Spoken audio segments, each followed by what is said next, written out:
Where are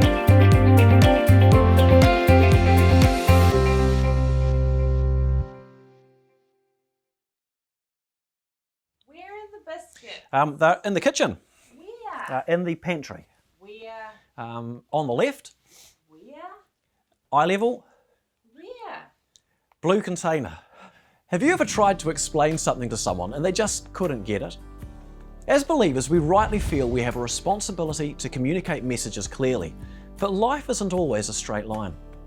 So what I want to suggest today is that clear communication is not always the best option.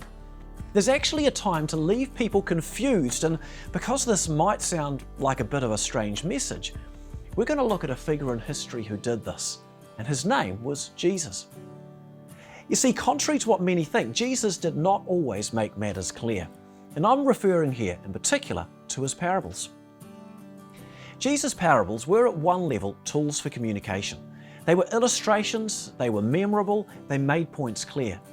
But did you ever notice that Jesus never explained the parables to the crowds? In Matthew 13, following the parable of the sower, the disciples couldn't understand what Jesus was saying. So they asked, "Why do you speak in parables to the people?" He explained, "Because the knowledge of the secrets of the kingdom of heaven has been given to you, but not to them." You see, while Jesus did go on to explain the parables to the disciples, he didn't for the crowds. In Matthew 13, it says he didn't say anything to the crowds without using a parable. In John 16, the disciples talk about how Jesus' public speaking was actually unclear. It was shrouded in figures of speech. Yet when he was alone with his disciples, he explained everything. So why did he mask the truth to the public? I suggest it's because there were a range of people in the audience. Some who were interested, some disinterested, and others hostile. So for those who were interested, the parables could be reflected upon and could be understood. Mark 4 confirms this. Jesus expected that his followers would work out the meaning of the parables. But for those who were disinterested, it was different. The parables were a tool of intrigue to get people thinking, while for the hostile, well, it didn't give them the quotable quote or the media scoop they wanted, did it? So in short, what did the parables achieve? They were a mechanism for sifting audiences, speaking differently to those who were interested, disinterested, and hostile. Now, to apply this to us, firstly, Jesus spoke to the crowds, and so must we. None of this is an excuse for silence.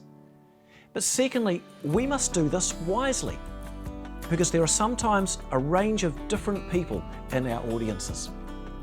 Now, Jesus spoke in parables. What could we say? We could, of course, give illustrations from the world around us like Jesus did. But I have another specific suggestion. How about we tell stories of God at work in our bicultural history, God at work in our values history, and God at work in people's lives today? Regarding our bicultural history here in Aotearoa, New Zealand, the Christian faith was foundational to the Treaty of Waitangi. The missionaries and their friends in England and all their anti-colonialistic ambitions are the reason the treaty came about that we have. The public don't know these stories, yet they validate why Christianity really is a core part of who we are as a nation. Regarding our values history, most of our nation's most treasured values have come through the Christian tradition.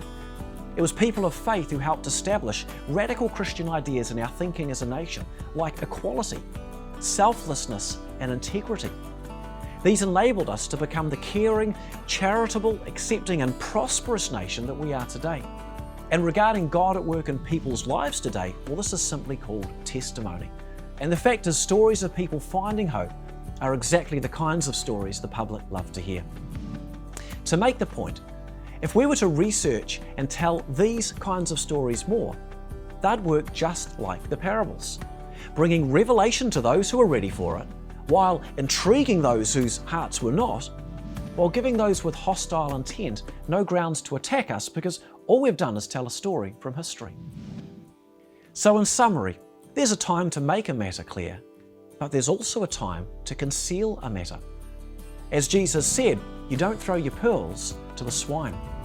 So let's learn from Jesus, because he not only thrived despite the hostility, he succeeded in changing the world.